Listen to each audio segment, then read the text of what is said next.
It's good to help you learn about children when they're at a certain age. We have to teach them and that. It's nice to know what they like to do. Yeah, it's just something nice to do as well. The kids they really like having someone older there, don't they?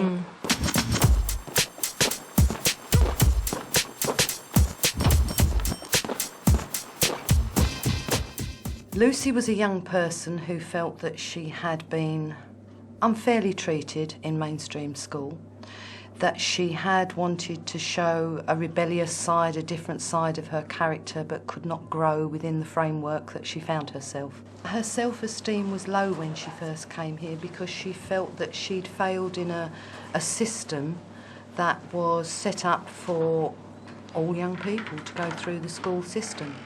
She got to year 10 and there was just a little bit of trouble with a couple of girls. Lucy stood up for herself and ended up getting expelled.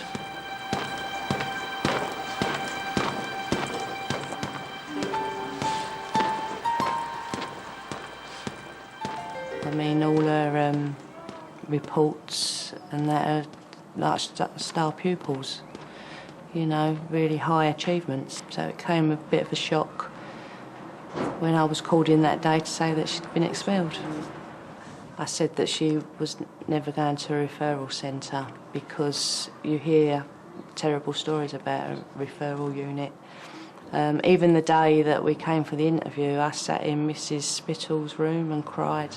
I think when a child first comes out of mainstream school, it's sometimes like a bereavement from for the family because they don't feel that their youngster is going through all the same processes as people of their own age, their peers. We have a lot of children here who are not just permanently excluded, but who are very disaffected and who really don't feel that they fit into the world. They've got very low self-esteem. One afternoon I took a call from the Greenwich Education Business Partnership and a young lady there described everything there was to know about valued youth. I think we worked with about 3 students the first year and they loved it.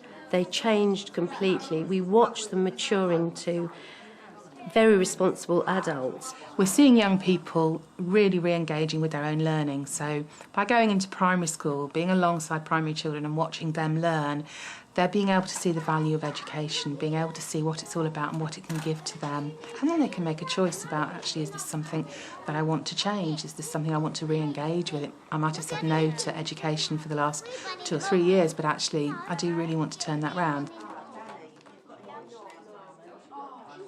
We came up one day for a parents' evening and they asked if we'd be okay with the youth, with working with children. I said yes. I said because Lucy likes children anyway. Lucy is at Days Lane Primary School. She said, would you mind if I tried to go back to my old school? I would love to go there. She then asked me if I would actually contact Mr. Noel Lake, the head teacher. He was a little apprehensive because the word permanent exclusion, that worried him. Well, I felt a little bit anxious. One can never know when a child has left primary school and then there's a long gap and one hears about them later and the principle is that they have been excluded from secondary school. There's some anxiety there. So one wonders, what's this all about really? What is this child like now? And would we be setting ourselves up for a very odd situation? Well, Mr. Lake was a bit funny, me coming back, because what happens, I've been kicked out and that. He was not sure. He said I'll come back for like the first term and see how I do. Another part of me says inclusion is part of our work. We'd like to think we're an inclusive school, and I think as Maggie began to talk to me about it, I could see that having known Lucy and having a sort of an affection for her as a past pupil, that there might be something we could do. I had to go for a day interview and I was really like, dressed nice, spoke nice. And then he said try it out for the first term. She was allowed to go initially for 4 weeks. That was up to half term.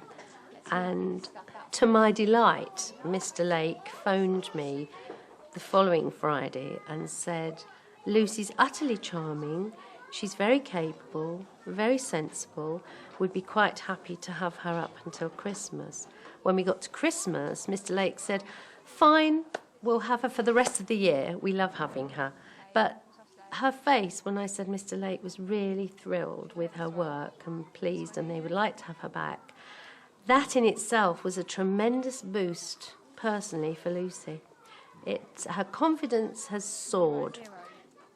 You can't put a price on that. It's invaluable. It's invaluable. Well, I think the children that she's been working with don't distinguish where she's come from. They don't know any of her background. So in that sense, it starts as value neutral. They take everybody at that age, 6-year-olds, 5-year-olds, they take everybody at face value and then they see how it turns out. She's got on really well. Has she improved since last time you did it? Well, she's got quicker. She's quicker at putting her numbers together and that. She got them all ordered correctly and everything. So you're doing well, aren't you? Better every time Lucy has you, aren't you? Yeah, that's great. Do you think she deserves the sticker, Lucy? Yeah. She does. Well done. To be honest, from the very first day, she's been fabulous. Quite honestly, it's a breath of fresh air for the children. There are things that they'll sit and chat to her about that perhaps they wouldn't chat to me about. Because they have a different relationship with her. Super. Thank you. Have a rest. I think she grew up a little bit. I think she realised that now she's becoming an adult and that these little ones looked up to her. My attitude's changed. And the way I am. Like, more caring in that. Bye. See you later. See you, darling. See you tomorrow. Yeah, see you tomorrow.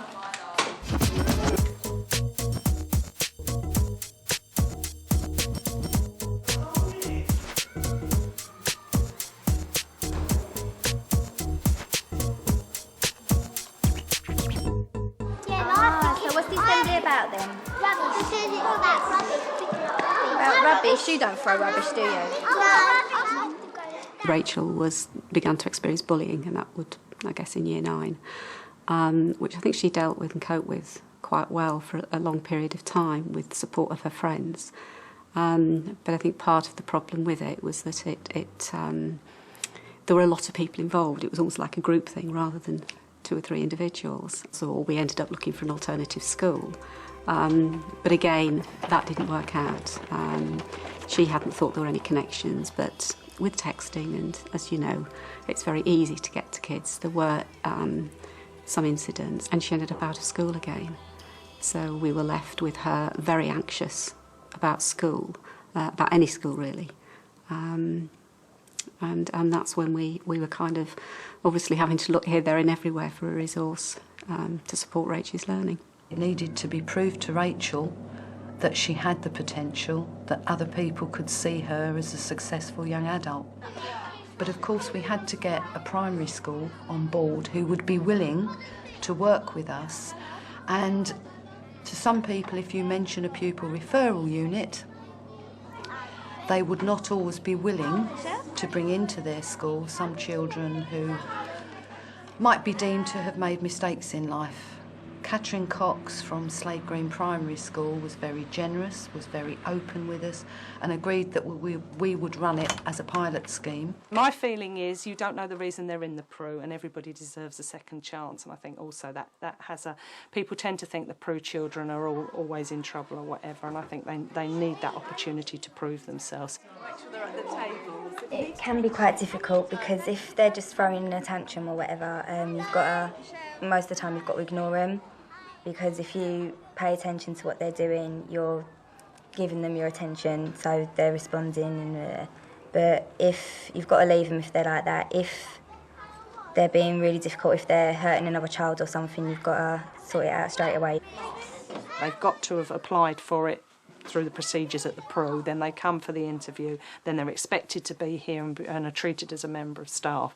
But it's also a positive role model that's not much older than our children, and maybe they're then seeing teenagers in a positive light. Sometimes teenagers aren't always given a good press. You're going to talk with big loud voices, yeah? The nice thing is that she's been seen as part of the adult world in a way. You know, they refer to her as Miss Hunter, and you know, you're my best teacher. She's had quite a lot of cards and things that kids have made for her, which has been really nice. And I think just seeing herself perhaps in a different way. It's all right. You're going to be okay? They can remember when they were stroppy young teenagers or they were naughty young children, and they can talk to them at a level understanding all the problems that child is having and perhaps where the problem is coming from. And they can address those problems. And they come away very satisfied. I put them in their place, or I told them they shouldn't be doing that. And I say to them, can you hear yourself? Can you hear yourself? And they say yes, but it's what we've learned as we've gone through. So we've passed some of those, the advice and all the different strategies on to the younger pupils. That's all right. There's a little bit of paperwork to do. It doesn't cost us anything. On that side, it's a benefit because you've got an extra pair of hands and eyes in the classroom. It is not labour intensive in following the child round. It just means that you have to open good channels of communication. We're here this afternoon to celebrate success, and we really have a lot of success to celebrate. It's the Year 10 Prize for Achievement, which all the staff agreed should go to 2 people, and that's Rachel and Gabriel. So if you would both like...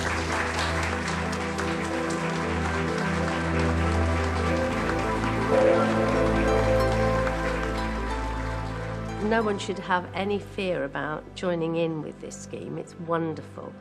Let the child get involved with it because it's very, very good, educating.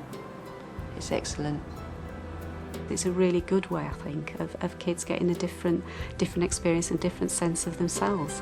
Just seeing the potential it's got for turning young people round, for actually giving them a glimpse of things perhaps being different to how they've been in the past. The Year 11 Prize for Achievement goes to someone who's, she's done everything. With our youngsters, it's positive teenage role models and people who are enthusiastic, willing to come in and work with them. So I think it's an ideal opportunity. If it's out there, use it. I think we all have a duty to be inclusive, and we have lots of students here anyway, so why not someone like that? Absolutely outstanding achievement to Lucy Yates.